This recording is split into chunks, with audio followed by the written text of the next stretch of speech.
Hola, buenos días a todos. Hola, buenos días. Quería, bueno, pues darles las gracias en nombre de Verónica y en el mío propio a la organización del sexto Congreso de la Sociedad Española de Trasplante por habernos invitado a moderar esta interesante sesión de comunicaciones orales en trasplante renal. En segundo lugar, por supuesto, darles las gracias a todos los ponentes por su esfuerzo, habida cuenta de la situación pandémica tan severa que estamos viviendo y que está dificultando nuestro trabajo diario. Y por último, pues también agradecer a todos los asistentes, que me imagino que hasta ahora todavía serán pocos. Son las 7:30 de la mañana en Canarias, donde me encuentro, una hora más en la península. Así es que, bueno, espero que disfruten de la sesión y bueno, sin más, comentarles un poco la dinámica. Son 9 comunicaciones. Habrá un primer bloque de 5. Tras esas 5 presentaciones, tendremos 10 minutos para preguntas, debate, discusiones, y a continuación se lanzarán las siguientes 4 y dispondremos de 8 minutos para lo mismo, preguntas y comunicaciones. Y bueno, sin más, pues nada, darles la bienvenida y bueno, empezamos. Bienvenidos a todos. Buenos días, soy Alejandra Yugueros González y les voy a presentar un trabajo que hemos realizado en el Hospital Dr. PCT Valencia acerca de nuestra experiencia con los nuevos fármacos antidiabéticos. Como sabemos, la diabetes es una complicación frecuente que ha venido cobrando mayor importancia como consecuencia de los mejores resultados obtenidos por los nuevos protocolos de terapia inmunosupresora. Esta complicación es cada vez más frecuente en pacientes trasplantados y se asocia a un aumento de morbimortalidad de causa cardiovascular. Los nuevos fármacos antidiabéticos han mostrado excelentes resultados en pacientes diabéticos con enfermedad renal crónica. Sin embargo, existen pocas experiencias en pacientes trasplantados renales y además existe una preocupación creciente sobre posibles efectos adversos, principalmente infecciosos, gastrointestinales, interacciones con fármacos inmunosupresores, por lo que nuestro objetivo fue recoger la experiencia inicial con estos fármacos.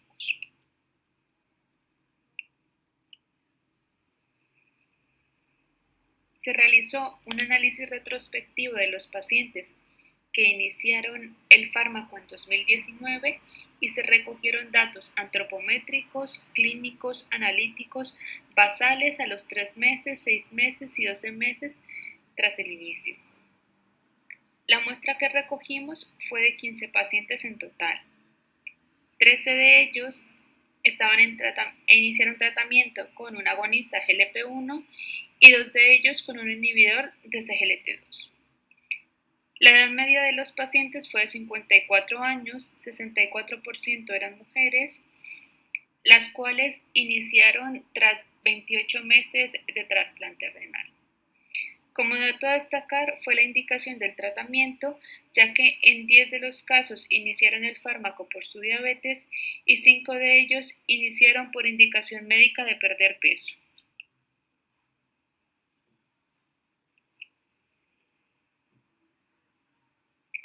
Aquí tenemos una tabla con los datos recogidos durante el seguimiento, donde vemos que la mediana de peso basal es de 92 kilos y presenta una reducción significativa a 82,5 kilos al final del seguimiento. Una reducción estadísticamente significativa que se traduce en una reducción del índice de masa corporal de 31 a 29, también estadísticamente significativa. Sin embargo, vemos que la hemoglobina glicosilada y la glucemia basal presentan una reducción pero no significativa. Y es importante resaltar que tanto la creatinina como la proteinuria y el nivel de inmunosupresores se mantuvieron estables durante todo el seguimiento, sin diferencias estadísticamente significativas. También vemos que el seguimiento en 2 de los pacientes se hizo exclusivamente por el servicio de nefrología y 13 de ellos en conjunto con el servicio de endocrino. Durante este seguimiento se encontró una diferencia de peso de 9,9 kilos, traduciéndose esa diferencia en una diferencia del índice de masa corporal de obesidad a sobrepeso. No se observó ningún episodio de rechazo agudo ni efectos adversos graves. Sin embargo, 2 de los pacientes tuvieron que abandonar el tratamiento, uno con empaglifosina por una infección urinaria que requirió ingreso y otro en tratamiento con semaglutida por malestar general y debilidad. Con lo que finalmente podemos concluir que los nuevos antidiabéticos fueron seguros en nuestra experiencia sin detectar efectos adversos importantes. Se objetivó una pérdida de peso importante sin observarse cambios en la función renal o en los niveles de inmunosupresores. La utilización de este grupo de fármacos podría ser beneficiosa para mejorar el perfil cardiovascular de la población trasplantada, siendo necesarios estudios a más largo plazo.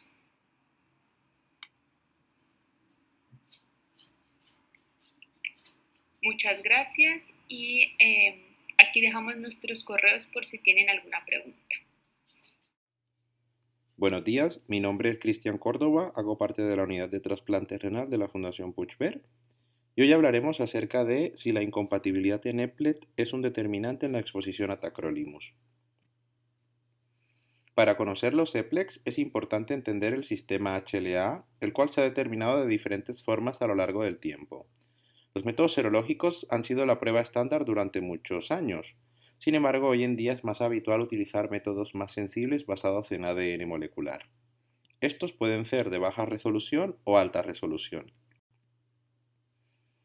La introducción de la técnica de tipificación molecular y elucidación de la estructura 3D del HLA han permitido conocer la secuencia exacta de aminoácidos de los antígenos de HLA. Un antígeno es una sustancia capaz de inducir una respuesta inmune. Un epitopo representa un grupo de aminoácidos polimórficos ubicados en un radio de 15 Armstrong alrededor de un EPLET. Como podemos ver en la imagen en amarillo, un EPLEC representa la secuencia más pequeña de aminoácidos polimórficos capaces de generar una respuesta inmunológica. Estos pueden ser lineales, conocidos como tripletes, o discontinuos dentro de un radio de 3 a 3.5 Armstrong en una posición de secuencia dada en la superficie molecular. Para conocer los EPLEX se ha diseñado el sistema HLA Matchmaker, el cual es un software capaz de describir estos aminoácidos polimórficos y evaluar la compatibilidad HLA entre receptores y donantes. Es un algoritmo informático que permite calcular el número de desajuste de EPLEX para cada pareja donante y receptor. Múltiples estudios han demostrado que la falta de coincidencia de EPLET impacta de forma negativa en la supervivencia del injerto, observando una relación entre un menor número de incompatibilidad en EPLET con un menor desarrollo de DCA de novo y glomerulopatía del trasplante. No todos los EPLEX son inmunógenos. Factores como la ubicación, tamaño, solubilidad o propiedades de ionización determinan si una región polimórfica generará anticuerpos. En la actualidad existen EPLEX que han sido verificados y se encuentran consignados en el registro de epítope de HLA. Sin embargo, muchos EPLEX no han sido verificados. Es por eso que un mayor número de incompatibilidad en EPLET hace posible que uno de estos sea capaz de generar anticuerpos. Nosotros desarrollamos un estudio retrospectivo y observacional de 445 receptores de un primer trasplante renal, más de la mitad hombres con una edad media de 52 años, la mayoría de bajo riesgo inmunológico. Un 55% de los trasplantes fueron de donante fallecido, con una edad media de 60 años y un tiempo de isquemia fría inferior a 15 horas. Toda nuestra serie fue seguido durante mínimo un año, presentando en su mayoría todos una correcta evolución del trasplante con una creatinina media al año en torno a 150.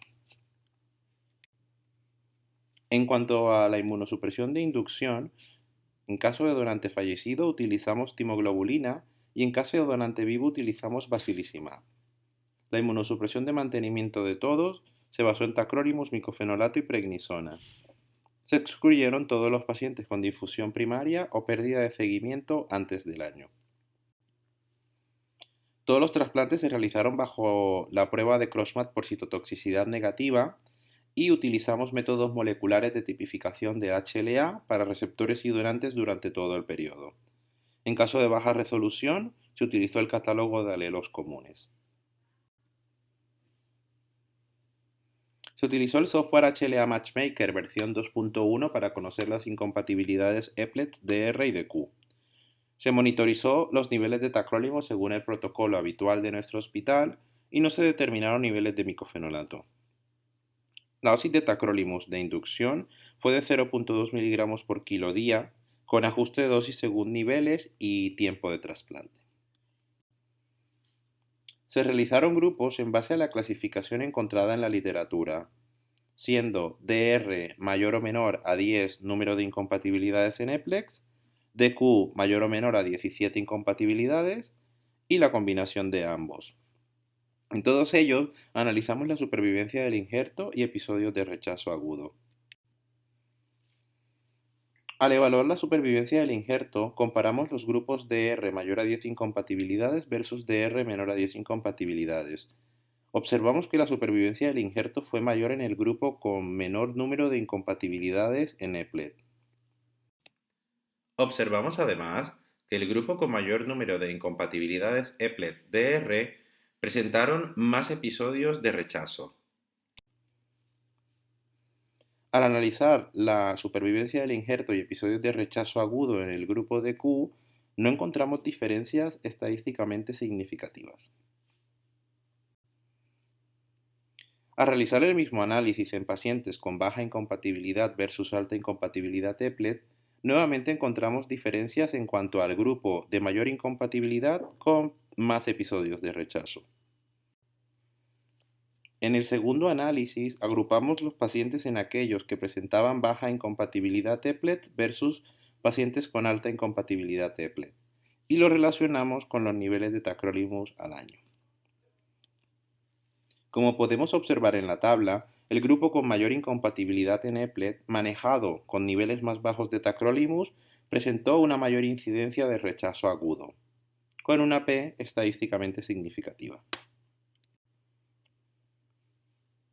Sin embargo, cuando exponemos al grupo de baja incompatibilidad y alta incompatibilidad con unos niveles altos de tacrolimus, no observamos diferencias significativas en cuanto a supervivencias y números de rechazos. Es bien sabido que la mala adherencia y los niveles bajos de tacrolimus se asocian a una peor supervivencia a largo plazo.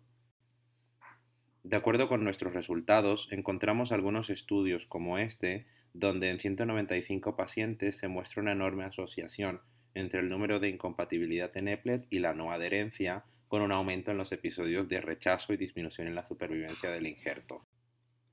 En nuestra serie, el grupo con mayor incompatibilidad en EPLET presentó más episodios de rechazo agudo. Si a esto le sumamos bajos niveles de tacrolimus, este riesgo aumenta. Sin embargo, al exponerlos a niveles más elevados de tacrolimus, como observamos en las tablas, este riesgo se minimiza o incluso desaparece. Por otro lado, el grupo de menor incompatibilidad en EPLET puede ser manejado con una menor exposición a tacrolimus sin que esto aumente el riesgo de episodios de rechazo agudo. Como conclusiones, podemos decir que la incompatibilidad en EPLET puede impactar de forma negativa en el trasplante renal. Conocer su relación con la supervivencia del paciente, injerto y episodios de rechazo agudo puede ayudarnos a optimizar el nivel de inmunosupresión. Muchas gracias. Hola, buenos días. Mi nombre es Betty Chamú. En la charla de hoy hablaremos sobre la contribución de la inflamación del injerto renal a la inflamación sistémica. El riñón trasplantado tiene diferentes formas de monitorizar. Puede ser monitorizado a través de la histología a nivel analítico o inmunológico. A través de la histología con la biopsia renal, ya sea de causa o de seguimiento, de acuerdo a la situación clínica. La monitorización analítica, determinando la función renal, sea la creatinina, proteinuria, y también a través de la determinación de los niveles de fármacos inmunosupresores. Y la monitorización inmunológica a través de la determinación de los anticuerpos anti-HLA. Con el pasar del tiempo, estas formas de monitorización se han ido renovando y mejorando, Y pues a nivel histológico también están los estudios moleculares en injerto renal mediante microarrays, analíticamente estudios moleculares en células mononucleares periféricas mediante microarrays o biomarcadores, y también a nivel inmunológico a través de las nuevas técnicas de detección de anticuerpos y también la caracterización de la respuesta celular. A pesar de una correcta monitorización de los pacientes trasplantados renales y que el mismo hecho del trasplante mejora su calidad de vida, la realidad es que la enfermedad cardiovascular sigue constituyendo la primera causa de fallecimiento en los pacientes trasplantados, y esto está asociado a la presencia de una inflamación sistémica. Nuestra hipótesis sostiene que la inflamación a nivel del injerto renal contribuye a la inflamación sistémica. El objetivo principal fue evaluar la severidad de la inflamación en biopsias de injerto renal y su relación con citocinas en sangre periférica. Se incluyeron un total de 236 pacientes, de los cuales teníamos biopsias renales y además teníamos muestra de suero para realizar citocinas. Dentro de los diagnósticos de las biopsias renales tuvimos 8 diagnósticos: biopsias normales, biopsias con cambios borderline, biopsia con IFTA, biopsias con recidivas glomerulares, nefropatía por poliomavirus BK, pielonefritis, rechazo celular y rechazo humoral. En esta gráfica que está del lado derecho están descritas las 20 citocinas que fueron analizadas en los pacientes de nuestro estudio. Posteriormente quisimos valorar cómo estaban expresadas las citocinas en nuestro grupo de pacientes. Entonces lo primero que se realizó fue el cálculo de la expresión media de cada una de las citocinas mediante la técnica de Luminex. Lo que se hizo fue comparar el MFI de cada una de estas citocinas y ver su comportamiento en los grupos diagnósticos. Para visualizar qué grupos tenían una expresión media más alta de cada una de las citocinas, lo que se hizo fue calcular la media y la desviación estándar. En azul está subrayados el grupo diagnóstico con la expresión media más alta, y en amarilla está el segundo grupo con la expresión media más alta de la citocina. De forma general podemos ver que el rechazo humoral es el grupo que presenta las expresiones medias más altas de todos los grupos de diagnóstico. Seguido están los pacientes con rechazo celular, y luego también están los pacientes con otro tipo de situaciones o eventos que podrían generar una situación inflamatoria, como pueden ser recidivas de enfermedades glomerulares, la nefropatía por poliomavirus BK o también una pielonefritis. Por otra parte, los grupos con biopsias normal, con cambios borderline en IFTA, como podemos observar, son los que representan la expresión media más baja de las citocinas. Teniendo en cuenta el nivel de expresión media de las citocinas, se decidieron agrupar los diagnósticos en los siguientes 4 grupos. Por un lado estaba el grupo de no infla, lo cual lo constituían los pacientes con biopsias normal e IFTA, el grupo de cambios borderline, el grupo de infección y recidivas, que en este caso se incluían las nefropatías, las recidivas glomerulares y pielonefritis, y por último el de rechazo, que se agrupaba rechazo celular y el rechazo humoral.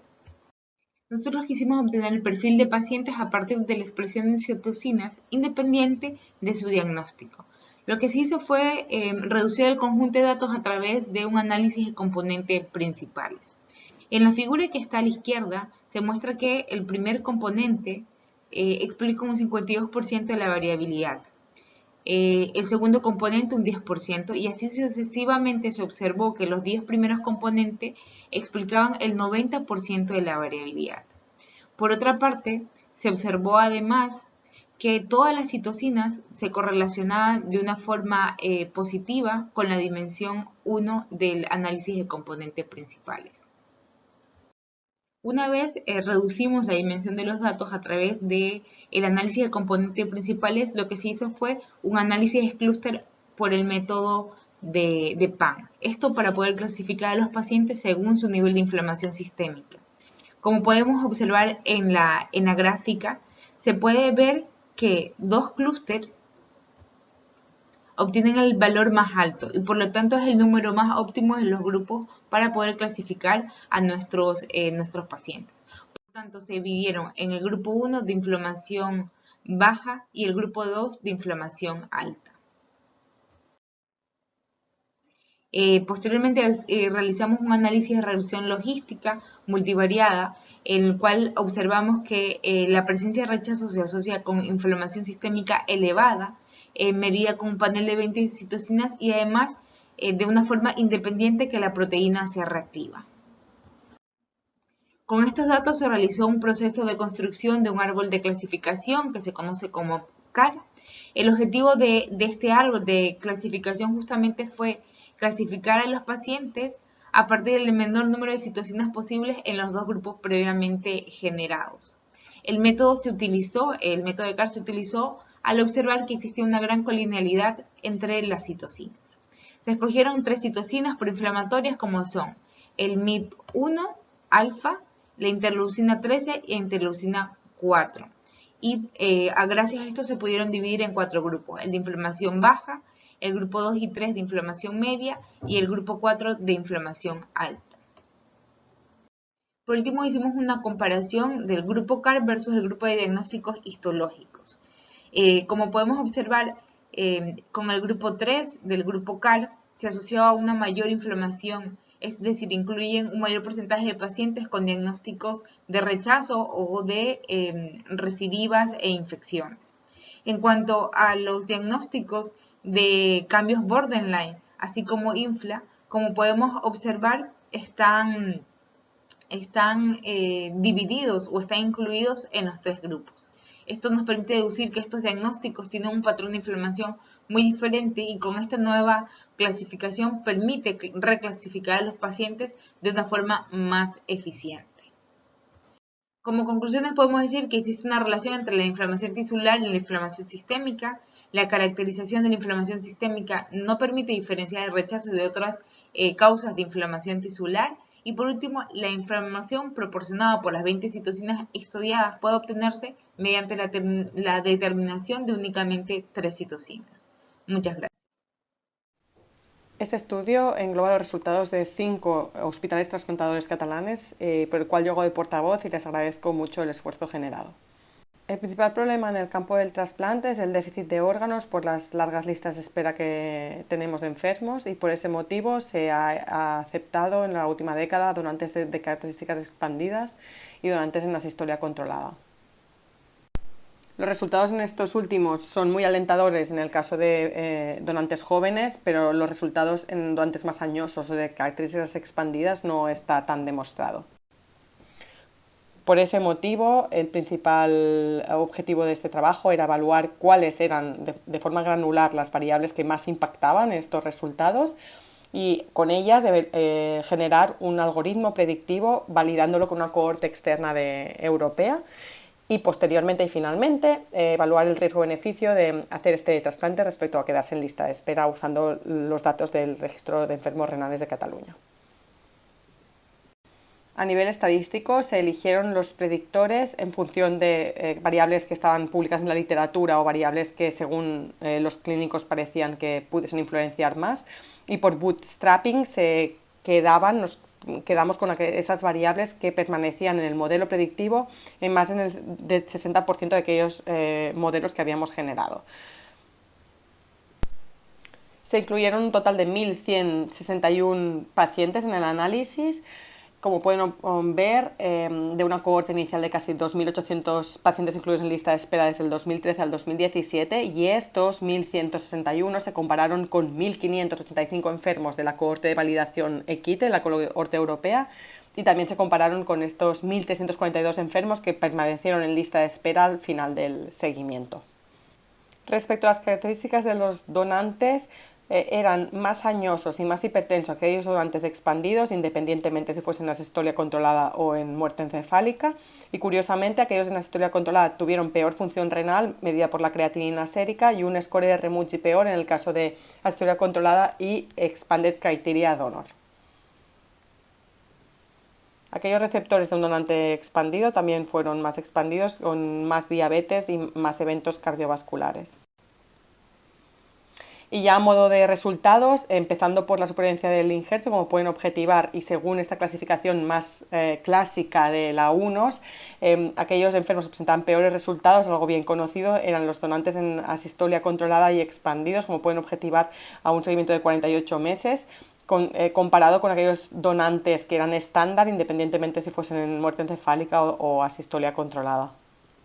Al realizar el modelo predictivo, las variables que finalmente se adecuaron y aparecieron en nuestro modelo son las que presento en esta tabla, de todas las que habíamos incluido, que pueden ver en la parte inferior de la diapositiva. Como pueden objetivar, variables del receptor, tales como la edad, el tiempo que lleva en diálisis y el hecho de si tenían un antecedente cardiovascular previo, impactaban en la supervivencia del injerto, así como el tiempo de isquemia fría y la combinación de donante en asistolia controlada con donante diabético o el donante en asistolia controlada con más de 2 mismatch DR.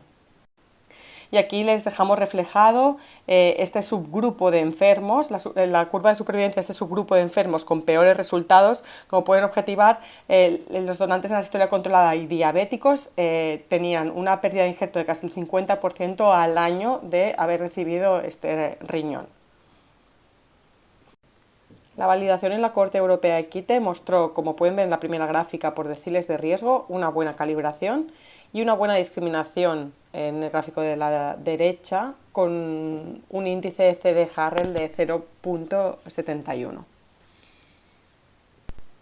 Cambiando de tercio y respecto a supervivencia del paciente, otra vez, según la clasificación más clásica de UNOS, aquellos enfermos que presentaban peores resultados de supervivencia eran los receptores de un donante de características expandidas y en asistolia controlada.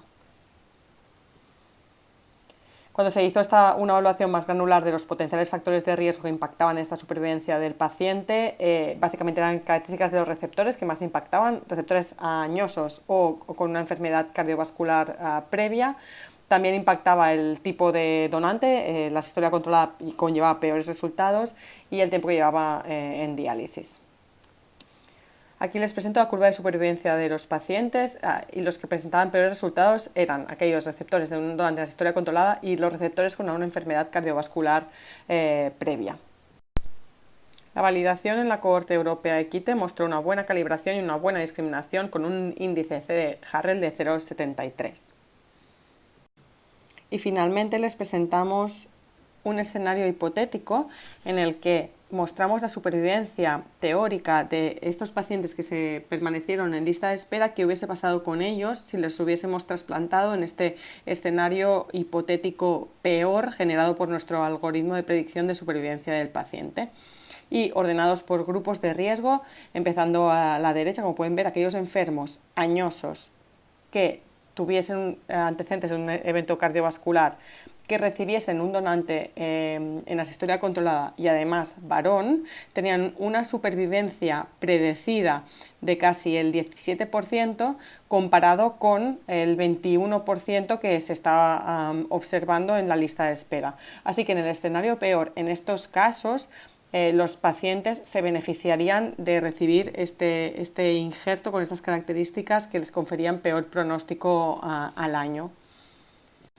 Este escenario varía a los 3 años, como pueden ver aquí, y otra vez, según grupos de riesgo por nuestro algoritmo predictivo, aquellos enfermos de características que conferían peor pronóstico de supervivencia y que permanecían en lista, por ejemplo, enfermos de más de 70 años con un evento cardiovascular, receptores de un donante en asistolia controlada y además que fuesen varones, la mortalidad observada cuando uno está en lista de espera en este grupo era casi del 65%, comparado con la mortalidad predecida con nuestro modelo en este escenario peor, que son enfermos en la que la supervivencia predecida era del 35%. Sí que merece la pena destacar que la mortalidad es muy elevada en estos enfermos que a los 3 años permanecen en lista de espera, probablemente por otras covariables que no podemos tener en cuenta en el análisis. Y para finalizar, las conclusiones. Las estrategias para aumentar el pool de donantes, incluidos los trasplantes de asistolia controlada con donantes y receptores muy expandidos, deben realizarse con precaución. Algunos factores como la disminución del tiempo de isquemia fría, el uso de máquina de perfusión y la evaluación histológica preimplantacional no mejoran los resultados, y otros como la diabetes del donante o la enfermedad cardiovascular previa al receptor tienen un impacto relevante en la supervivencia del injerto y del paciente respectivamente. Por lo que mejorar la compatibilidad HLA donante-receptor, trasplantar de forma precoz y preemptive a los enfermos antes del inicio de la diálisis, así como asignar riñones de historia controlada expandidos a receptores menos expandidos, mientras que asignar órganos de muerte encefálica a receptores más expandidos, podrían contribuir a mejores resultados. Por lo que nuestros datos muestran una necesaria llamada de atención con respecto a la asignación de injertos renales severamente expandidos a receptores igual de expandidos, particularmente si se va a realizar un trasplante de riñón en asistolia controlada.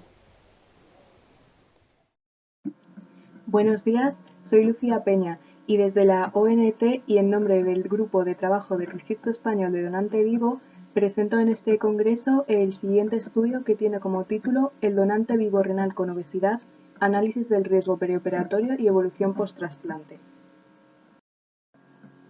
La obesidad, definida por la Organización Mundial de la Salud como un IMC igual o superior a 30, además de ser un problema en el conjunto de la población, supone también un factor de riesgo para los donantes de órganos vivos. Y por este motivo la obesidad ha sido considerada una contraindicación relativa para la donación. Si bien normalmente, si no existen complicaciones clínicas, suele aceptarse la donación por parte de donantes con obesidad. No obstante, esta puede ser una decisión controvertida. Cualquier persona con obesidad, independientemente de que vaya o no a ser donante, tiene más probabilidad de desarrollar enfermedades como hipertensión o diabetes en comparación con las personas sin obesidad, y esto a largo plazo puede favorecer la aparición de un deterioro en la función renal. Cuando hablamos de donantes renales vivos, esto es especialmente preocupante. Además, diversos estudios también han asociado la obesidad en los donantes renales con un mayor riesgo durante la nefrectomía y el periodo perioperatorio.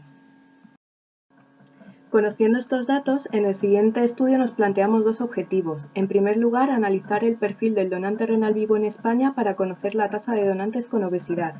Y en segundo lugar, comparar las principales características demográficas y clínicas de donantes obesos y no obesos en el periodo perioperatorio y el primer año post-trasplante, para poder establecer un balance beneficio-riesgo del proceso de donación que sea adecuado para los donantes con obesidad. Para ello, se analizaron los datos recogidos en el Registro Español de Trasplante Renal de Donante Vivo entre los años 2010-2017. Este registro fue cumplimentado por 33 centros hospitalarios y el porcentaje de cumplimentación del registro fue muy alto, del 96%. Llevamos a cabo un estudio descriptivo de variables demográficas y clínicas perioperatorias y al año postdonación, estratificando la población en función de la variable obesidad y haciendo una comparación entre grupos mediante análisis univariante, y para ello utilizamos el software estadístico SPSS. Comentar que este registro está disponible tanto en la web de la ONT como en la web de Vivo Renal. Según los datos obtenidos al analizar el registro, comprobamos que el 16% de los donantes presentan obesidad. Comparando este porcentaje con alguno de los países de nuestro entorno, observamos que el porcentaje de donantes con obesidad en España es superior al registrado en Francia, pero es menor respecto al de otros países como Estados Unidos, Reino Unido o Australia. Además, observamos que los donantes con obesidad presentan hipertensión en mayor porcentaje que los donantes no obesos. Igualmente, la mediana de su filtrado glomerular es casi 2 puntos inferior a la de los donantes sin obesidad. La proteinuria, que en este estudio se ha considerado como positiva para valores superiores a 150 mg día, también está presente en mayor porcentaje en donantes obesos, si bien la diferencia con el grupo de donantes no obesos no es significativa. Este resultado, sin embargo, debe ser tomado con cautela, puesto que la variable solo fue cumplimentada en el registro en el 74% de los casos. Respecto a la técnica quirúrgica empleada en la nefrectomía, en ambos casos la técnica más empleada fue la laparoscopia. Si bien el porcentaje de donantes con obesidad que se sometieron a esta técnica fue ligeramente superior al de donantes sin obesidad. No observamos diferencias significativas entre los porcentajes de complicaciones presentes entre ambos grupos de donantes. De nuevo, este resultado debe ser tomado con cautela, puesto que la variable complicaciones solo se registró en el 51% de los casos. Indicar que en la nueva base de datos de registro que la ONT está preparando, la cumplimentación de esta variable será obligatoria, por lo que en futuros análisis el grado de cumplimentación de la misma será superior. Además, tampoco observamos diferencias en el porcentaje de reintervenciones entre ambos grupos. En ambos grupos la supervivencia fue del 100% y los donantes con obesidad permanecieron un día más de mediana en el hospital tras la nefrectomía. En relación al seguimiento al año tras la donación, la supervivencia entre los donantes con obesidad fue del 100%, mientras que en el grupo de donantes sin obesidad se produjo el fallecimiento de 2 personas por causas no relacionadas con la donación. Los donantes con obesidad presentaron en mayor porcentaje la aparición de nueva hipertensión, existiendo diferencias significativas con el grupo de donantes sin obesidad. Sin embargo, fueron los donantes no obesos los que aumentaron más de peso, por lo que parece que los donantes que sí que tienen obesidad siguieron con más rigurosidad las recomendaciones médicas de no aumentar de peso. El filtrado glomerular fue 2 puntos inferior en donantes obesos, y estos presentaron proteinuria en casi el 20% de los casos, si bien de nuevo este resultado debe ser interpretado con cautela al haber sido cumplimentada la variable solo en el 46% de los casos. Quisimos ir un paso más allá y decidimos profundizar en el análisis al grupo de donantes con obesidad, haciendo una comparación entre los donantes con un IMC entre 30 y 34 y los donantes con un IMC igual o superior a 35. Observamos que los donantes con obesidad mórbida presentan proteinuria en mayor porcentaje respecto a los donantes con un IMC situado entre 30 y 34, si bien las diferencias entre ambos grupos no fueron significativas. De nuevo, el porcentaje de cumplimentación de esta variable fue inferior al 80%, por lo que debemos tener cautela a la hora de interpretar estos resultados. Igualmente, los donantes con un IMC igual o superior a 35 presentaron hipertensión en mayor porcentaje respecto al otro grupo de donantes con obesidad, si bien no fueron diferencias significativas. Respecto a la mediana del filtrado glomerular, esta fue similar en ambos grupos de donantes. No observamos diferencias significativas entre ambos grupos respecto a la técnica quirúrgica empleada en la nefrectomía. Respecto a las complicaciones, aunque los donantes con obesidad mórbida sí sufrieron un mayor porcentaje de complicaciones, no existen diferencias significativas respecto al otro grupo de donantes con IMC entre 30 y 34. De nuevo, este dato debe ser interpretado con cautela, puesto que el grado de cumplimentación de la variable complicaciones fue inferior al 50%. La supervivencia perioperatoria fue del 100% en ambos grupos, pero algo importante es que sí observamos diferencias significativas en el porcentaje de reintervenciones. Solo un 0,3% de los donantes con IMC entre 30 y 34 tuvieron que ser sometidos a una reintervención frente al 8% de los donantes con IMC igual o superior al 35. Respecto al seguimiento realizado un año después de la donación, los donantes con IMC igual o superior a 35 ganaron peso en mayor porcentaje respecto al otro grupo de donantes. Sin embargo, fue en este grupo de donantes con IMC entre 30 y 34 en el que hubo nueva aparición de hipertensión en mayor porcentaje de casos. Respecto a los resultados obtenidos para la variable proteinuria, estos deben ser tomados de nuevo con cautela debido a la baja cumplimentación de esta variable. Respecto a las conclusiones de nuestro estudio, decir que el perfil del donante renal vivo con obesidad en España es similar al perfil de este donante en otros países de nuestro entorno. Además, los donantes con obesidad no presentan mayores riesgos perioperatorios ni en la evolución a corto plazo comparados con los donantes sin obesidad. Indicar que sí hemos identificado un grupo de donantes con obesidad tipo 2 y 3 que presentan mayor riesgo perioperatorio respecto al resto de los donantes. Somos conscientes de la limitación de este estudio y por eso necesitamos seguir analizando el seguimiento de los donantes con obesidad a mayor largo plazo para poder evaluar el riesgo de la condición obesidad en la evolución de este tipo de donantes a medio y largo plazo y poder así asesorarles de forma más adecuada de los riesgos en el proceso de donación. Sin más, agradecer a todos los responsables del registro de trasplante renal de donante vivo y agradecerles a ustedes su atención. Muchas gracias. Hola, bienvenidos de nuevo. Muchas gracias por las presentaciones, han sido estupendas, nos han gustado mucho. Y bueno, voy a comenzar yo. De momento no hay ninguna pregunta de la audiencia. Y yo quería preguntarle a la doctora Alejandra Yugueros. Hola Alejandra, mira, una preguntita. He visto que el peso se mantiene durante el año de seguimiento, ¿no? Yo pensaba que el peso era sobre todo al principio y que luego los pacientes pues no mantenían el peso a largo tiempo. Y otra de las preguntas que quería hacerte, he visto que no hay muchas complicaciones infecciosas, ¿no? Infecciones de orina como se describe en la literatura, y tampoco has comentado si hubo algún caso de hipoglucemia. Bueno, son pocos pacientes, pero si hay más hipoglucemia o no. No, de momento no vimos ningún paciente con hipoglucemia y todos los pacientes que inicialmente muchos necesitaban perder peso porque estaban en grado de obesidad importante, bajaron. La verdad es que todos los pacientes que bajaron, unos bajarones se mantuvieron bien y creo que solamente un paciente recuperó algo de peso, pero nunca llegó a estar como estuvo previamente al inicio del estudio. O sea, puede que haya recuperado 1 o 2 kilos, pero nunca llegó a ser como estaban. Entonces, por eso se ha visto la tendencia descendente y nunca volvieron a los valores iniciales que tenían. Muy bien, perfecto. Tampoco vimos ninguna, o sea, vimos el episodio de infección urinaria con SGLT2, pero es el único que vimos porque solamente teníamos 2 pacientes con este tratamiento, pero en ningún caso fue una infección grave. La vemos en este paciente y retiramos el tratamiento por eso, pero... Muy bien. Gracias. Con gusto. Hola, yo tenía una pregunta para el doctor Cristian Córdoba. Bueno, hola, buenas. ¿Qué tal?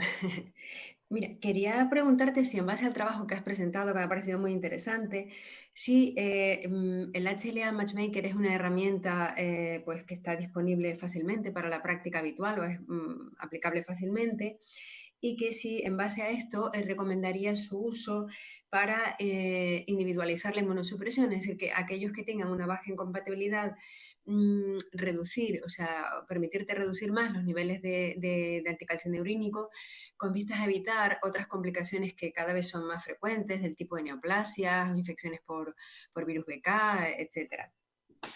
Buenos días, sí, muchas gracias por tu pregunta. Mira, el Matchmaker es un software que es fácil de acceder. Nosotros personalmente no lo tenemos como hospital, hemos contado con el apoyo del Hospital Clinic. Agradecer al doctor Martorell que nos ha ayudado con la parte del análisis de los EPLETs. Pero sí, es un software que en principio está disponible. Lo que pasa es que diría que hay que pagarlo o tenerlo, ¿no? Y luego, si nos sirve para individualizar inmunosupresión, la idea es esta. Yo creo que de momento tenemos resultados preliminares que son bastante esperanzadores, pero tenemos muchas cosas en mente y un poco el objetivo principal de nuestro trabajo es es poder darle una aplicabilidad a los EPLETs, niveles de tacro, y saber si esto realmente te puede ayudar a evaluar un riesgo, ¿no? Y decidir ante cada paciente qué nivel de inmunosupresión debería tener. Yo creo que hoy en día todos los pacientes van un poco a piñón fijo con la inmunosupresión en cuanto a rangos en función del tiempo de trasplante, pero yo creo que esto con el tiempo debe ir cambiando y un poco lo que queremos es esto, tener resultados un poco más contundentes que se puedan aplicar a todas las poblaciones y que al final nos ayuden a decidir escoger el nivel de inmunosupresión individualizando con cada paciente. Gracias. Muy bien. Bueno, la siguiente pregunta a la doctora Betty Chamón. Darte la enhorabuena, me ha encantado tu presentación y bueno, y preguntarte si crees que teniendo en cuenta tu resultado, podríamos utilizar la determinación de estas 3 citoquinas para evitar las biopsias de protocolo. Buen día, sí. Creo que quizás fue muy contundente o muy drástico. Hay que poner el signo de interrogación y decir podrían, no ser tan determinantes en ese sentido. Cada vez se va, ¿no? Cada vez hay más técnicas para tratar de ser lo menos, o podría ser lo menos invasivo con el paciente. Yo creo que a día de hoy no podría decir que la biopsia no se debería o se reemplazaría por la citoquina. Sí que hay cada vez más información y más técnicas, ¿no? Como para determinar otro tipo de cosas, como los microarrayos, los microfluidiscar, que también nos terminan de ayudar un poco en cuanto a los genes, por ejemplo. Entonces, bueno, son varias herramientas que yo creo que cada vez van aumentando, pero a día de hoy yo creo que no podría ser tan tajante decir eso. Muy bien, gracias. Bueno, esta pregunta es para Nuria Montero. Bueno, un trabajo excelente. No sé si lo he entendido bien, pero bueno, en base a los resultados de esta corte tan amplia, entendí que no aconsejarías el trasplante con una antenasistolia a enfermos mayores, muy comórbidos, cuando, bueno, en realidad muchas veces nosotros pues seguimos el criterio de asignación del old for old, o sea, pacientes añosos, receptores añosos o subóptimos. Entonces, esto nos tendría que hacer cambiar nuestra práctica habitual, o sea, implicaría eso que, bueno, pues que a estos donantes en asistolia controlada y expandidos habría que poner esos riñones a receptores que están un poco mejores, que choca bueno, personalmente me choca un poco, digamos que estos receptores con más expectativa vital tendrían quizá un peor injerto que también impactaría al final negativamente en su supervivencia. Te agradezco mucho la pregunta porque realmente son datos que hay que analizar con mucha cautela. Y de hecho, el objetivo del trabajo era hacer un análisis más granular. Al final tenemos el concepto de all for all, pero all for all es demasiado amplio el concepto. Entonces más que descartar donación expandida a a receptores más expandidos, es más elegir qué tipo de expandido definimos. O sea, probablemente igual lo que queda un poco obsoleto es esta definición de la UNOS. Entonces, básicamente, en términos de supervivencia del injerto, que es que casi se disminuye al 50% siempre y cuando sean donantes que sean añosos, pero también diabéticos, por ejemplo, y es algo que en la definición no entra ahora. Y esto siempre a receptores que no solo sean añosos, sino que también tengan enfermedad cardiovascular previa. Entonces, nosotros es verdad que intentamos, incluso ahora cuando en Daiviche pues hacemos la selección del donante, incluso vamos con cuidado y decimos, ostras, es que este receptor con esas características que le confieren tan peor pronóstico, pues casi mejor no ponerle este riñón porque sabemos que el 50% de ellos al año habrán perdido el injerto. Así que no es tanto no old for old, sino qué old, para qué old. Es un poco nuestra idea de mensaje. Muchísimas gracias. Han llegado dos preguntas de la audiencia. Una es del doctor Armando Torres para la doctora Lucia Peña. Él nos pregunta si tienen previsto introducir en el registro de donante vivo la determinación de la microalbuminuria como marcador de daño renal, además de la proteinuria. Hubiera sido interesante conocer estos parámetros en obesos y en no obesos. ¿Qué nos cuenta, Lucía? Buenos días. Pues bueno, para este estudio no hemos podido hacer ese análisis, básicamente porque la cumplimentación de esta variable pues era muy baja y realmente no creemos que los resultados que íbamos a obtener pues van a ser muy relevantes por el bajo grado de cumplimentación, pero hemos modificado el registro y en el nuevo registro pues sí que va a quedar recogida la microalbuminuria. Entonces, pues esperamos que en el futuro que podamos realizar este análisis. Muy bien. Y hay otra preguntita para la doctora Montero, de Carlos Arias, del doctor Carlos Arias. ¿Estáis utilizando estos algoritmos para toma de decisiones en la práctica clínica? Que es un poco lo que ya, ¿no? Sí, bueno, ya lo he contado. Sí que es cierto que actualmente en Cataluña tenemos un sistema que se llama SCORE, con lo que al final los riñones que son fuera del hospital, de otros hospitales extractores, se asignan en función de una lista con otros hospitales catalanes. Entonces, claro, al final te asignan un órgano para cierto receptor. Entonces, o lo aceptas o el órgano se va al siguiente de la lista. Así que tampoco podemos hacer, pues nos toca este riñón, pues mira, casi que elegimos este receptor u otro. Pero sí que es cierto, sobre todo en la situación de la pandemia actual, ¿no? Que intentamos que haya cuanta menos comorbilidad posible en el trasplante que estamos realizando, sí que a veces pues incluso llegamos a descartar órganos pensando que el pronóstico es muy, muy malo. Así que sin querer yo creo que sí que estamos adoptando un poco esta estrategia. Muy bien, pues muchas gracias. Ya no hay tiempo, justo 10 minutos, así que damos comienzo al siguiente bloque. Muchas gracias a todos. Gracias. Buenos días, a continuación presentaremos los resultados de nuestro trabajo titulado El complejo de ataque membrana como biomarcador del daño por isquemia, reperfusión y la función retardada del injerto renal. En el daño renal por isquemia-reperfusión participan 3 mecanismos fundamentales, que son la activación de los neutrófilos, la liberación de radicales libres y la aparición de unos patrones moleculares asociados al daño, que no son más que moléculas que habitualmente son intracelulares y se externalizan con el daño isquémico, lo que lleva a una activación del sistema inmune y en concreto a una activación del sistema del complemento.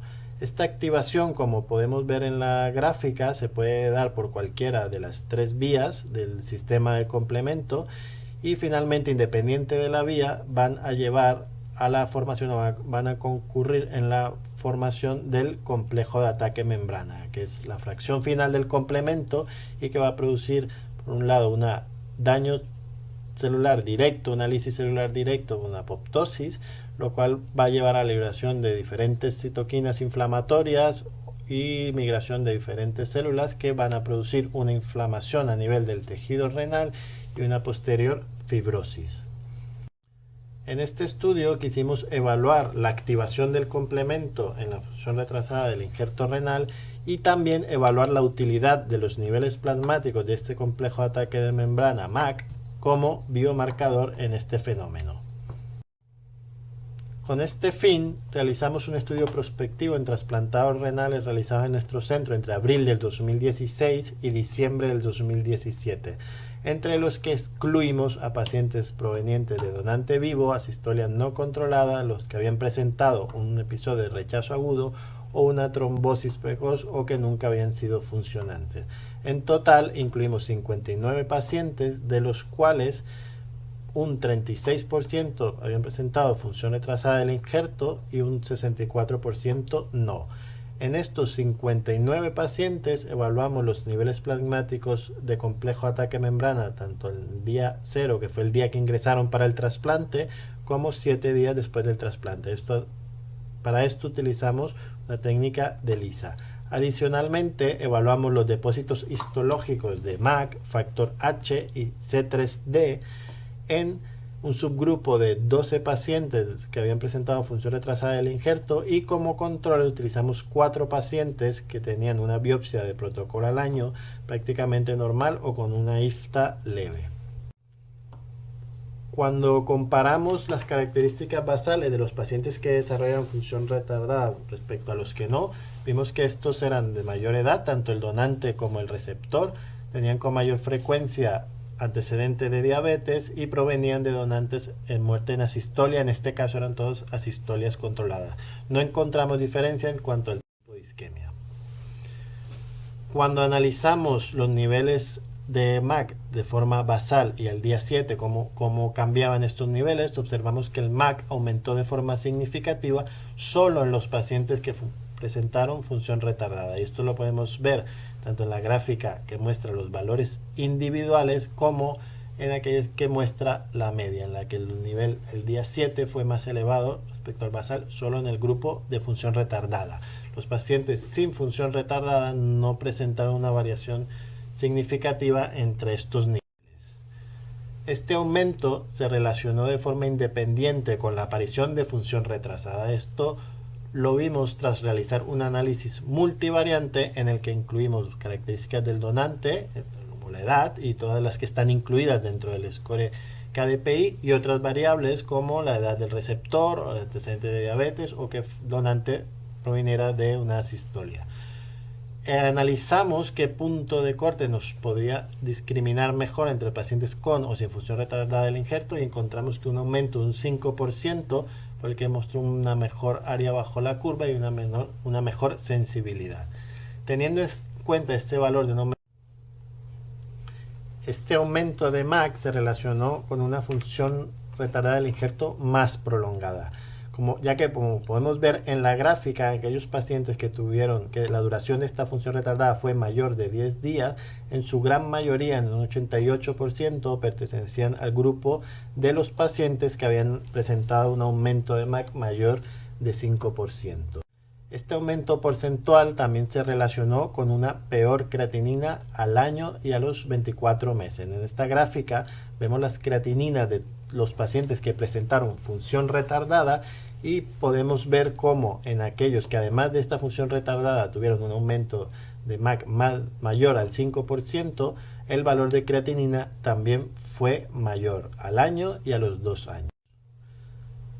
En cuanto a los hallazgos histológicos, detectamos tinción de complejo de ataque membrana a nivel de la membrana basal tubular. Esta tinción fue muy similar o fue igual, o la ubicación de esta tinción fue igual para C3D y para factor H. Sin embargo, de forma global encontramos que las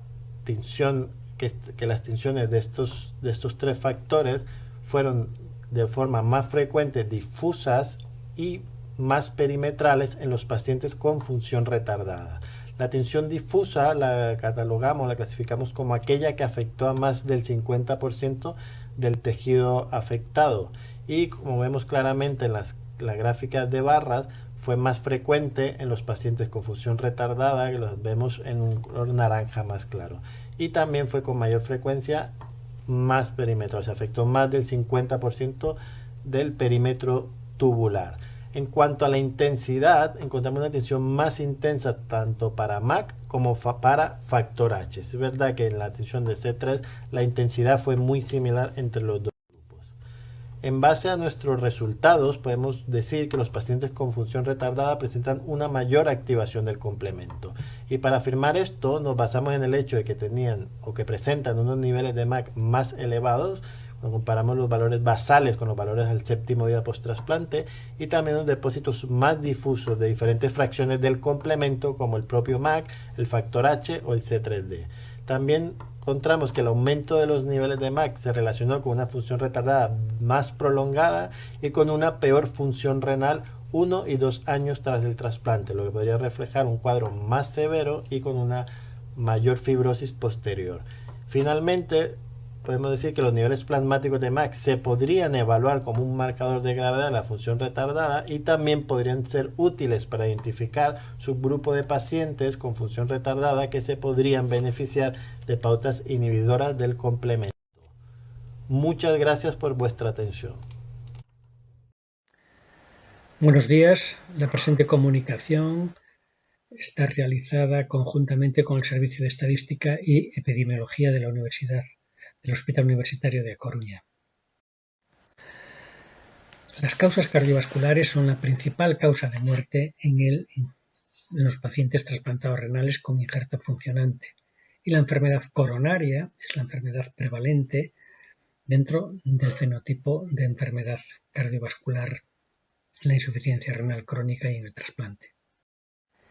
El objetivo del presente estudio es conocer la incidencia de enfermedad coronaria en el trasplante renal, los factores de riesgo, así como los cambios evolutivos. Para ello estudiamos a los pacientes trasplantados en el servicio de nefrología desde 1981, definiendo evento coronario como la aparición de dolor anginoso acompañado de cambios en el electrocardiograma cuando era angina, y además elevación de enzimas cardíacos cuando era infarto de miocardio. Estudiamos la incidencia acumulada, la tasa de incidencia por 100 pacientes año en distintos periodos de tiempo, y definimos los factores de riesgo como aquellos previamente asignados en la Conferencia de Lisboa, refrendados en el documento de consenso de la Asociación Americana de Cardiología, a los cuales añadimos la creatinina, la tensión arterial y la proteinuria. Para ello estudiamos variables del receptor, del donante, factores de riesgo post-trasplante, datos analíticos en el seguimiento y tratamiento. Para ello hicimos un estudio descriptivo, un estudio comparativo de variables numéricas y cualitativas, y en el estudio de supervivencia empleamos estimación de curvas mediante Kaplan-Meier, modelos de riesgo proporcionales de Cox y análisis de riesgos competitivos. El paquete estadístico fue realizado mediante el software SPSS versión 19, R versión 3.5.2 y EPIDAT.42. De 2.889 pacientes estudiados, llevaban un tiempo en diálisis de 3,7 años. La mayor parte de ellos eran varones, un 8,6% procedían de donante vivo y solo se habían hecho un 3,8% en situación de prediálisis. Había un 12,9% de pacientes que eran retratantes. Esta es la incidencia anual de eventos coronarios definidos mediante la inmunosupresión que tomaban en ese preciso momento los pacientes. Se registraron durante este periodo de tiempo 245 eventos, que supone un 8,4% del trasplante y una tasa de incidencia de 1,23 por cada 100 trasplantes año. Estas cifras variaban según los periodos analizados, 1981, 2001 y 2002-2016, con un aumento en la incidencia acumulada en el primer periodo respecto al segundo, si bien las tasas de incidencia eran similares debido al mayor acumulativo de tiempo en años en el primer periodo.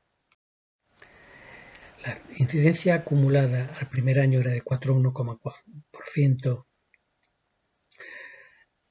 de 6,6% en el quinto año y de 10,5% al décimo año, sin diferencia significativa empleando Kaplan-Meier o riesgos competitivos cuando la variable competitiva era la muerte.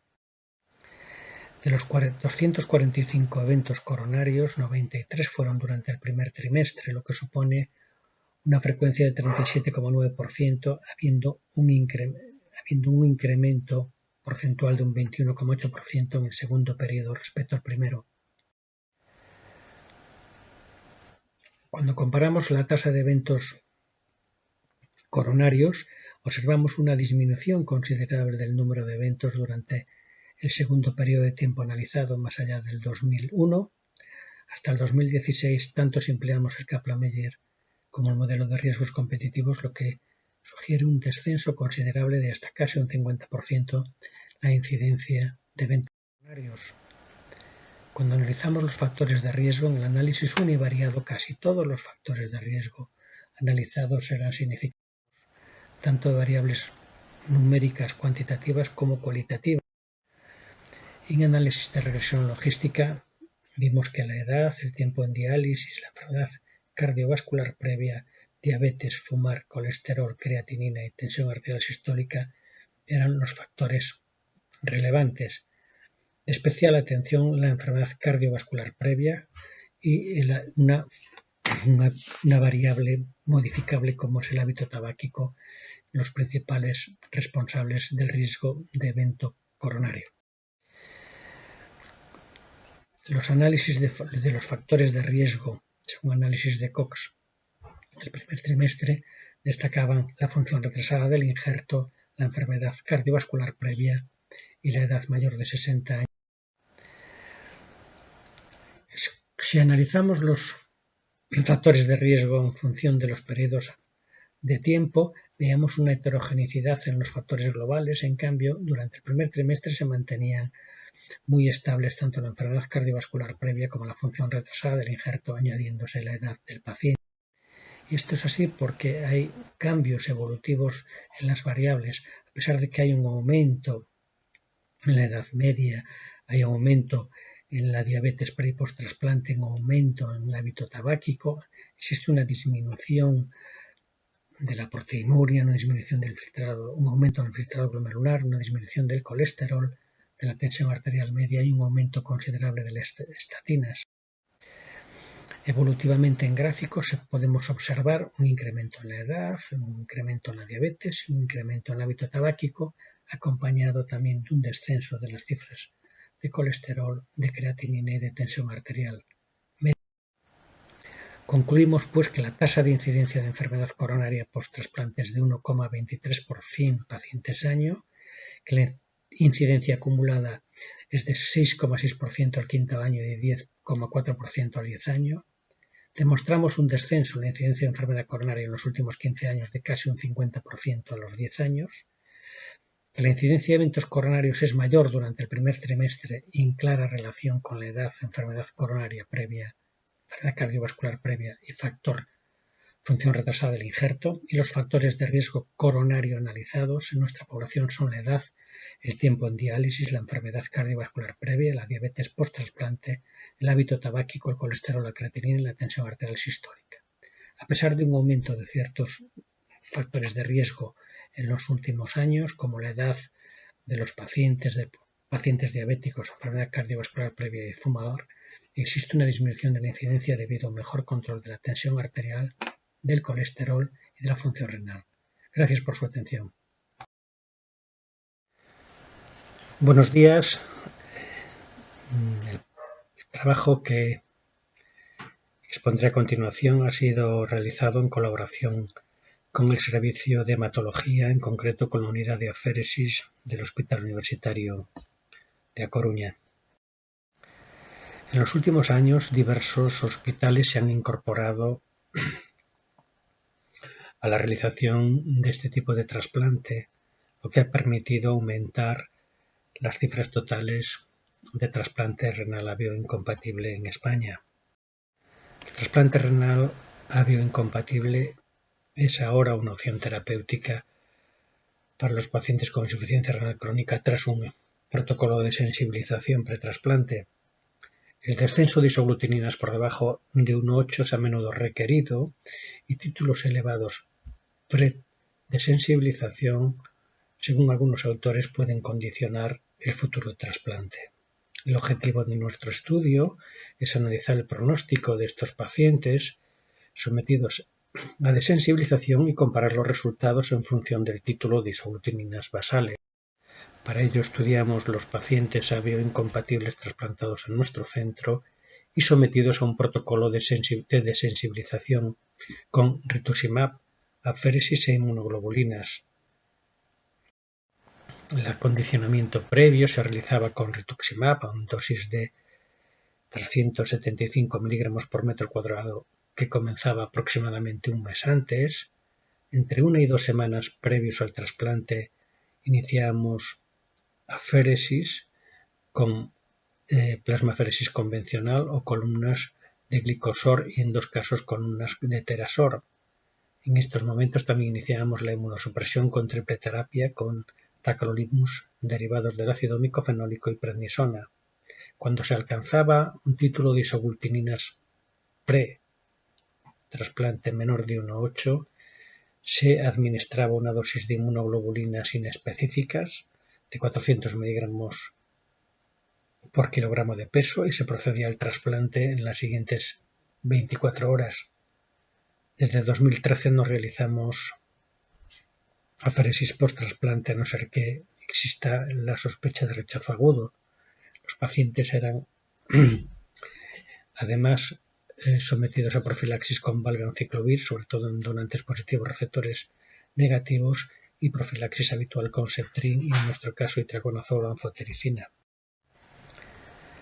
Los parámetros analizados para comparar estos resultados fueron la supervivencia renal, la supervivencia del paciente, la presencia de rechazo agudo y el tipo de rechazo, la función renal medida por creatinina y proteinuria, las complicaciones infecciosas y las no infecciosas. Se comparaban los resultados en función de presentar un título de isoglutininas basal predesensibilización 1:128. Para estadística empleamos los métodos habituales de variables numéricas y cualitativas como T-Student, McWinney, chi cuadrado, curvas de supervivencia, Kaplan-Meier y Log-Rank. Las características basales de esta población trasplantada, en total eran 48 pacientes con una edad de 50 años y una edad del donante de 53. Presentaban 4 incompatibilidades y el tiempo en diálisis era de 27 meses. Lógicamente, al ser un donante vivo, los tiempos de isquemia fría y caliente eran pequeños, y a destacar que los receptores fundamentalmente eran varones y los donantes fundamentalmente la mayor frecuencia eran mujeres. Dato que me parece importante, un 54% de nuestros pacientes, un 50% de nuestros pacientes recibían el trasplante renal en situación de prediálisis y la enfermedad de base era común en los pacientes que reciben un trasplante renal. El grupo sanguíneo más frecuentemente trasplantado en este caso era de grupo A a grupo 0, seguido del B al grupo 0, y el grado de parentesco o de relación entre los donante y receptor eran interesposos. Tras un periodo de seguimiento de 44 meses, existían mínimas diferencias en la edad de los pacientes según el título de isoglutininas. La edad del donante era similar, el tiempo en diálisis y el sexo eran similares, y había diferencias lógicamente en los títulos de isoglutininas IgG basal, IgG pretrasplante o el número de sesiones necesarias para alcanzar un título basal menor de 1,8, que era mayor en aquellos pacientes que presentaban un título basal mayor de 1,128.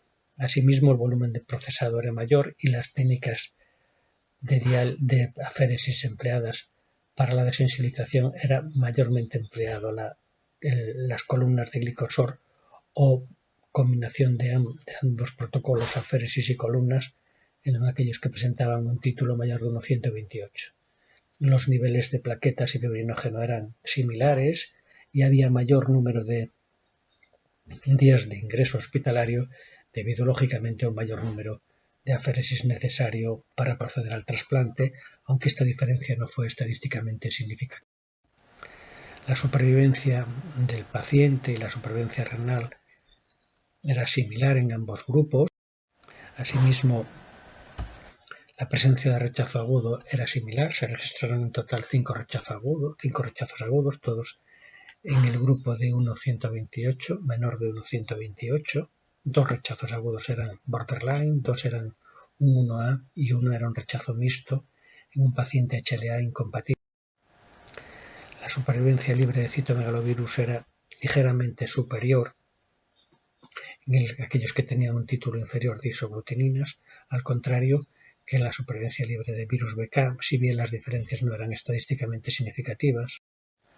La función renal evaluada por creatinina proteinuria era similar en ambos grupos y las complicaciones derivadas de las técnicas de aféresis o inmunoabsorción eran similares. El rebote de isoglutininas era mayor en aquellos que presentaban un título basal mayor de 1,128. Para concluir, los pacientes con títulos de isoglutininas mayor de 1,128 necesitan un mayor número de sesiones de aféresis para alcanzar títulos basales pretrasplante 1,8. El rebote de isoglutininas post-trasplante y el número de ingreso hospitalario son mayores en este grupo de pacientes. No encontramos, en cambio, diferencias en la supervivencia, en la función renal, en las complicaciones infecciosas o en el sangrado. Por tanto, presentar un título basal de isoglutininas mayor o menor de 1,128 predesensibilización no influye en el pronóstico de los pacientes a bioincompatibles. En los próximos minutos explicaremos la comunicación oral, determinación de factores pronósticos de las curvas longitudinales de filtrado glomerular estimado en trasplante renal mediante técnicas de Machine Learning. Es un placer presentar estos datos, estos resultados en nombre del grupo de trabajo del ensayo Transform en trasplante renal. Como bien es conocido, diversos factores pre- y post-trasplante, incluyendo variables dependientes de donante y receptor, tienen capacidad de influir en los resultados del trasplante, tanto en el paciente como en el injerto. Entender estos factores es la base para poder administrar cuidados post-trasplante y tratamiento inmunosupresor individualizados. Hemos determinado en el presente estudio factores pronósticos que pueden impactar en la evolución de la función del injerto renal utilizando técnicas de Machine Learning. Los resultados se basan en el análisis de datos del ensayo controlado Transform de inmunosupresión en trasplante de novo más grande que se ha hecho hasta ahora en trasplante renal y cuyos resultados se han publicado en los últimos años en diversos artículos sucesivos, a 1 año, a 2 años, efectos adversos, etc.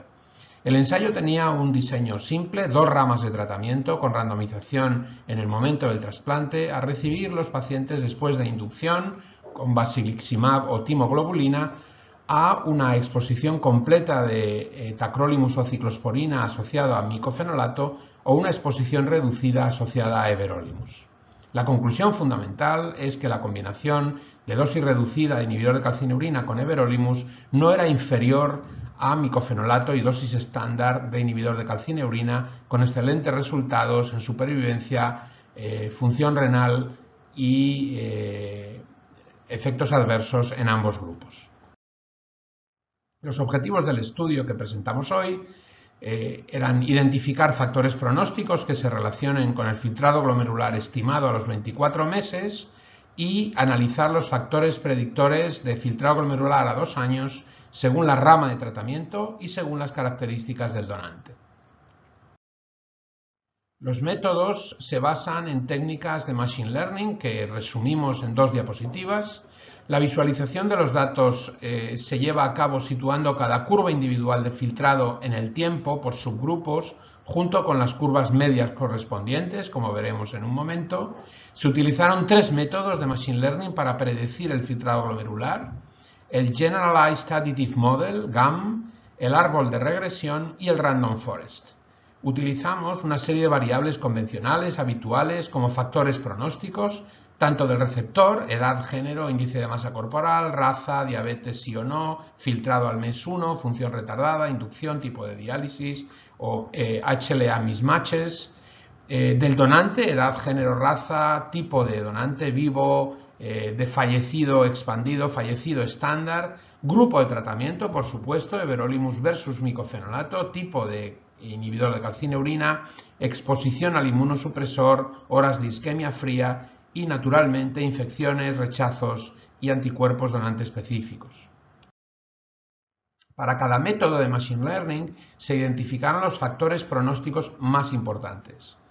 El Generalized Additive Model se aplicó una selección hacia adelante, forward stepwise, que resulta en un modelo que explica la relación entre la respuesta longitudinal del filtrado glomerular y los factores pronósticos.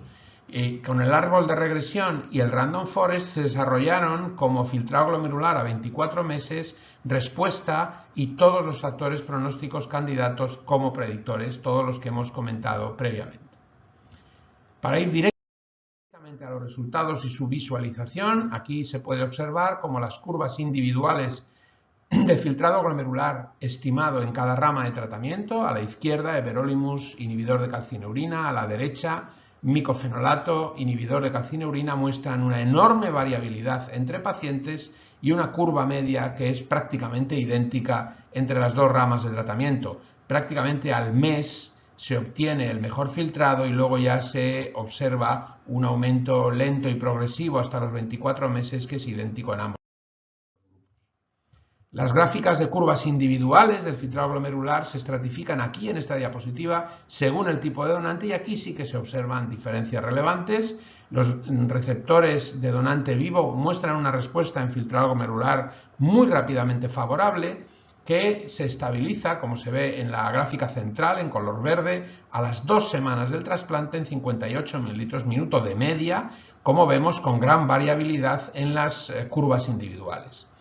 Por el contrario, con donante fallecido se observa una respuesta más gradual, especialmente en donante expandido, a la izquierda en rojo, como vemos, una respuesta que solo alcanza el máximo a los 4 o 5 meses y que se mantiene posteriormente hasta los 2 años. En el donante estándar fallecido, la consecución de esa meseta es algo más precoz, que se obtiene a los 2 meses y posteriormente todavía se observa un aumento lento y progresivo hasta llegar a los 2 años.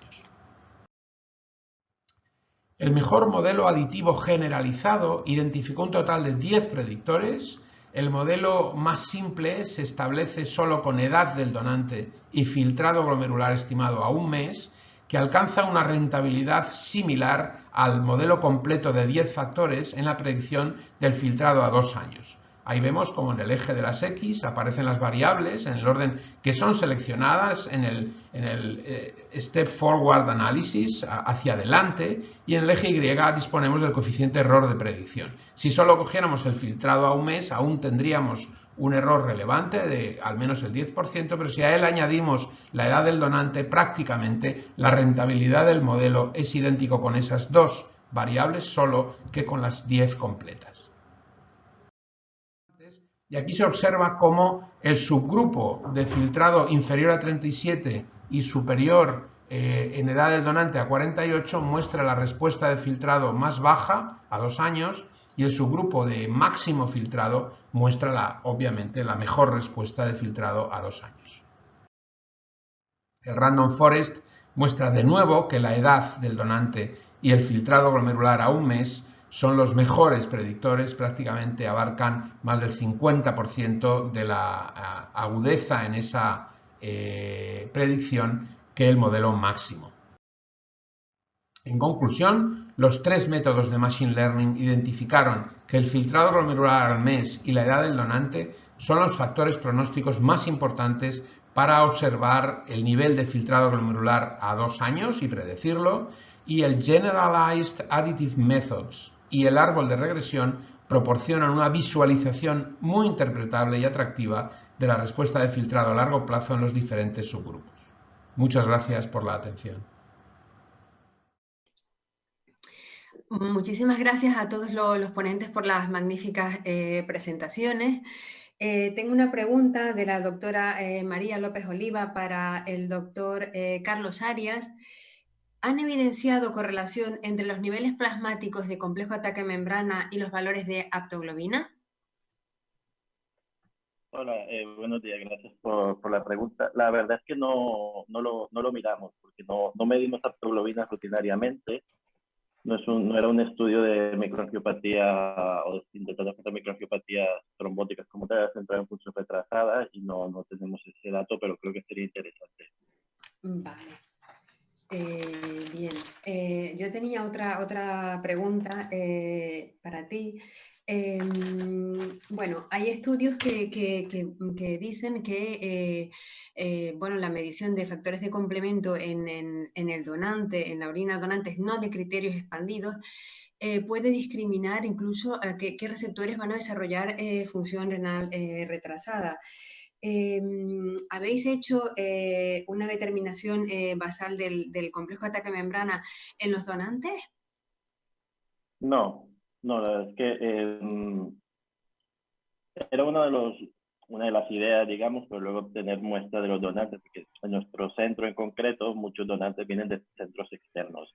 Entonces, metodológicamente era complicado. Lo que sí hicimos, que no está aquí, fue comparar un poco porque también en los estudios describen que los donantes en muerte encefálica podrían tener más aumento perdón, los donantes en asistolia y esto. Hicimos una comparativa y la verdad es que el aumento, dividiéndolo en receptores de donante de muerte cardíaca o muerte encefálica, y no había mucha diferencia en este subgrupo. También es verdad que eran Ns pequeñas, ¿eh? Pero sí, sería interesante también mirarlo en donantes, sin duda, porque como dices tú, hay estudios que dicen que esta activación viene ya desde el donante. Ajá, vale, bueno, pues te pregunto un poquito más. Este aumento del 5% que observas significativo en el MAC, en el complejo de ataque membrana, en los 7 primeros días, ¿podría hacer que a esos pacientes que ya tienen más riesgo de función renal retrasada y peor función, parece que esto impacta la función renal al año, esto te podría servir para cambiar el manejo habitual de estos pacientes, modificar la inmunosupresión de alguna manera, utilizar inhibición del complemento como has mencionado? Claro, esto es un estudio pequeño, digamos, la muestra es pequeña para funciones fuertes.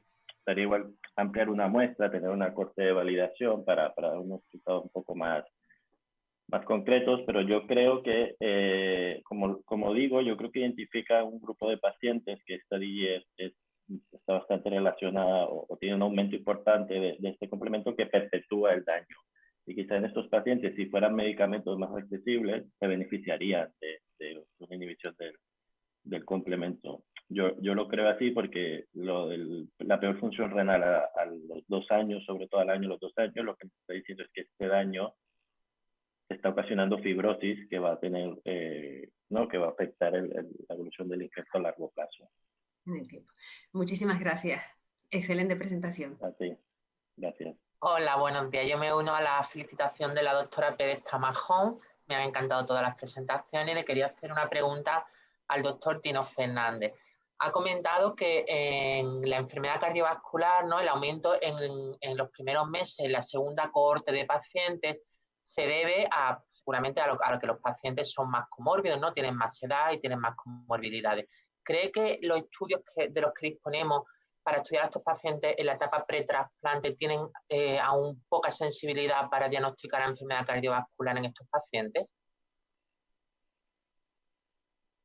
No se te oye, Tino. ¿Ahora sí? Sí. Buenos días. Muchas gracias, Verónica. A ver, probablemente la enfermedad cardiovascular previa al trasplante esté infradiagnosticada. De hecho, probablemente muchos pacientes que desarrollan, que decíamos que no tenían enfermedad cardiovascular previa, estén, digamos, infradiagnosticados, y debemos apurar un poco, digamos, el manejo de este tipo de pacientes, especialmente en diabéticos, que como todos sabemos, pues bueno, tenemos problemas. Pero es digamos, el marcador de riesgo más importante que hay para tener un siguiente evento coronario. Es decir, tú tienes un paciente que está asintomático, de casualidad, bueno, o no casualidad, le haces una coronario, tiene una estenosis del 50%, no se le hace nada, se pone tratamiento médico en algunos casos, pero esa enfermedad coronaria progresa. Y eso es lo que hace que en los primeros meses de trasplante estos pacientes desarrollen un infarto de miocardio. Eso unido a la función retrasada del injerto, que es un estado inflamatorio más añadido al que tenía previamente cuando estaba en diálisis, pero que persiste, además de la intervención de los anticalcineurínicos y de otros factores de riesgo que influyen.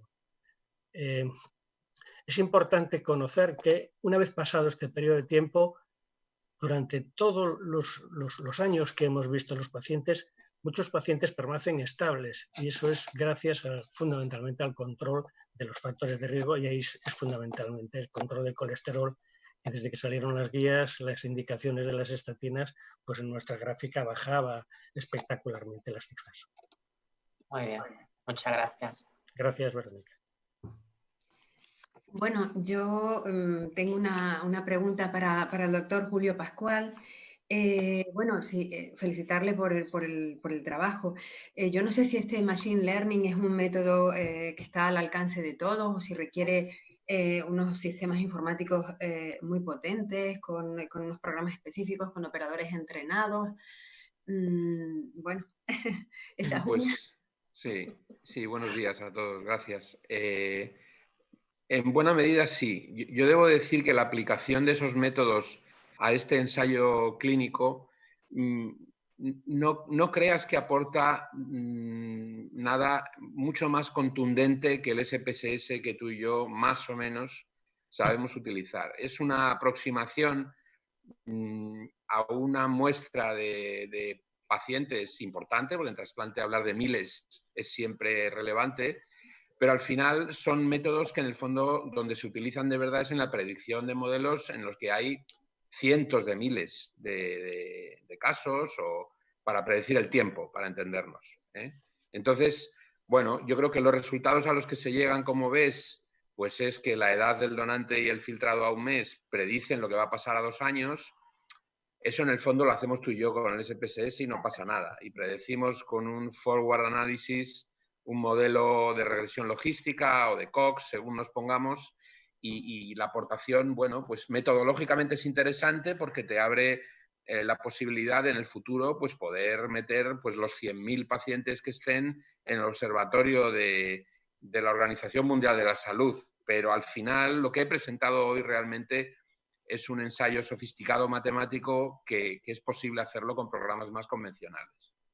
Vale, si no tengo entendido mal, en el Transform no se incluyeron donantes en asistolia, no había hipersensibilizados, solo el 30% de los donantes tenían criterios expandidos, o sea que no, bueno, eran pacientes seleccionados, lógicamente, como en cualquier ensayo, ¿no?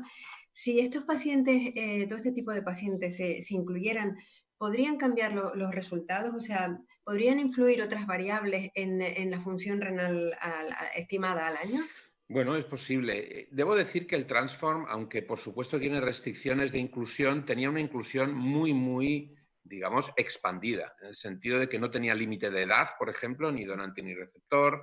Hay un porcentaje relevante, hay 700 pacientes que recibieron un riñón expandido.